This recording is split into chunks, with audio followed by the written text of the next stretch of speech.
In a home torn apart by conflict, a man faces an impossible choice. As his wife's jealousy escalates into sinister demands, he's forced to weigh love against family. What price would you pay when your heart is caught in a battle between devotion and betrayal? David worked in the factory every morning and came home each evening to find his mother, Sarah, waiting with dinner ready on the table. She had raised him alone after his father died when David was only 7 years old. Sarah cleaned offices at night and worked in a bakery during the day to pay for his school books and clothes.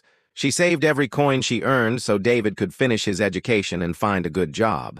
The small house smelled like her homemade bread, and the walls held photographs of David growing up. Sarah knew exactly how he liked his tea and which chair he preferred at dinner. When David married Emma, he brought her home to live with them. Emma worked at a bank in the city and earned more money than David.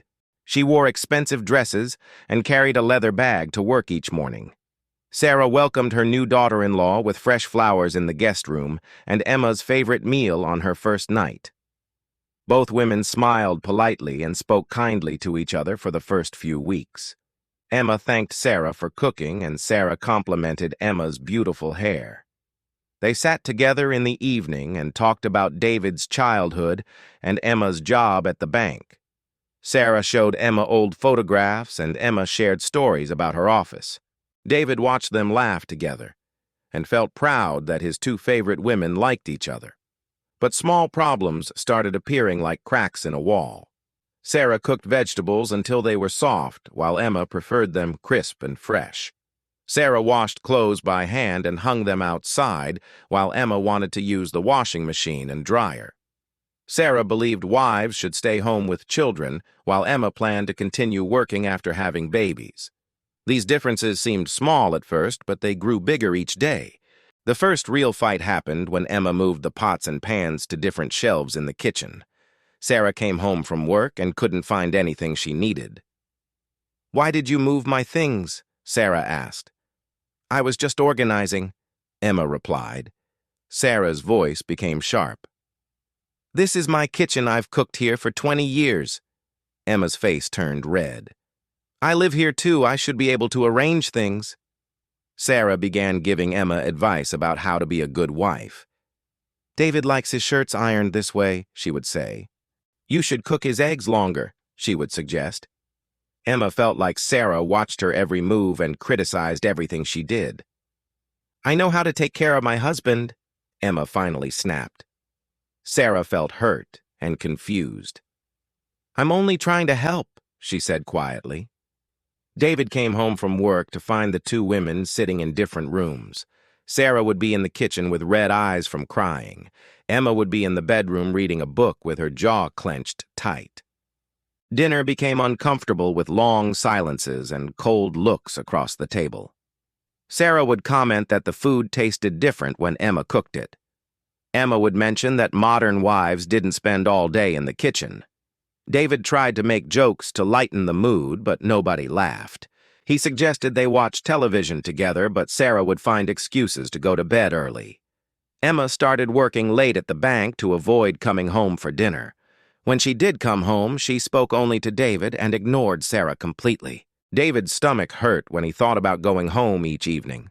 His peaceful house had become a battlefield where two women he loved were slowly destroying each other. The dream of a happy family was disappearing before his eyes. Emma stopped cooking completely when Sarah suggested she add more salt to the soup.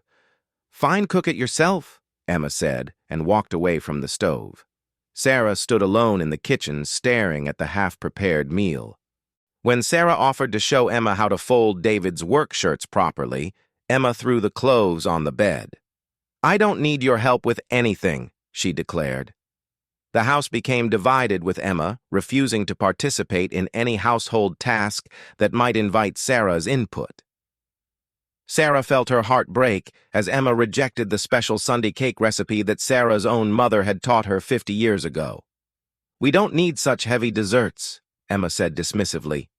Sarah had planned to pass down the handwritten recipe card with its faded ink and flour stains that told the story of generations of women who had baked this cake with love. Emma threw away the fresh herbs Sarah grew in small pots on the windowsill, saying they made the house smell old-fashioned. David opened the front door each evening, not knowing what scene would greet him. Some days he found Sarah sitting on her bed with tears streaming down her cheeks, holding a photograph of David as a baby.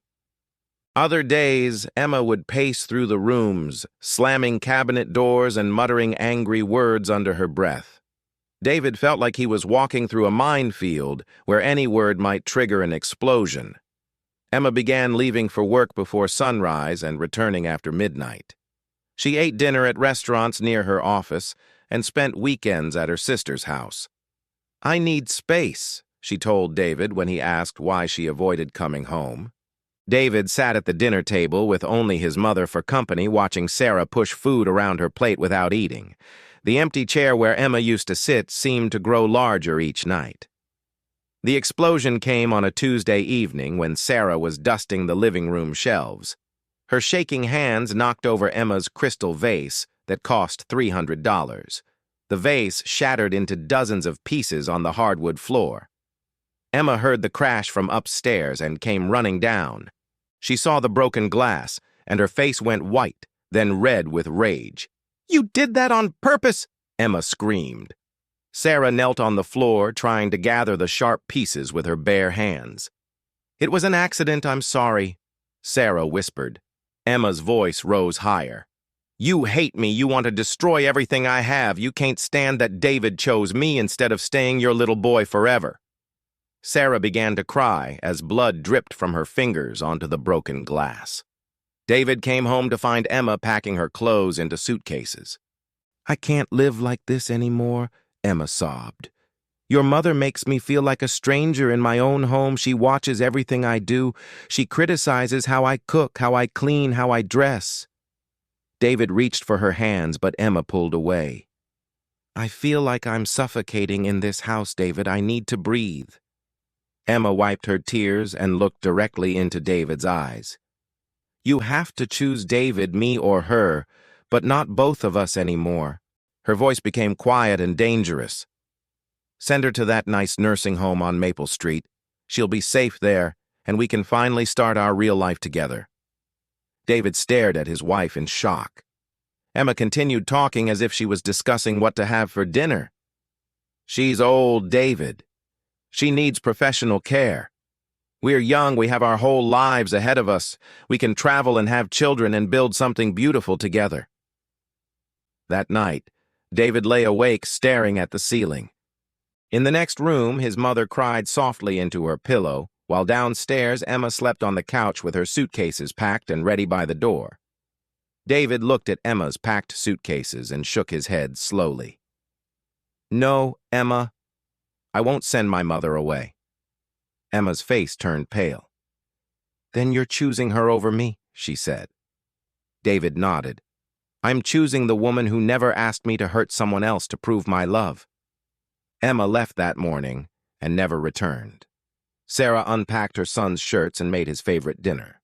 David realized that Emma's love came with conditions and demands, while his mother's love asked for nothing except his happiness. When someone truly loves you, they never force you to destroy other relationships to satisfy them.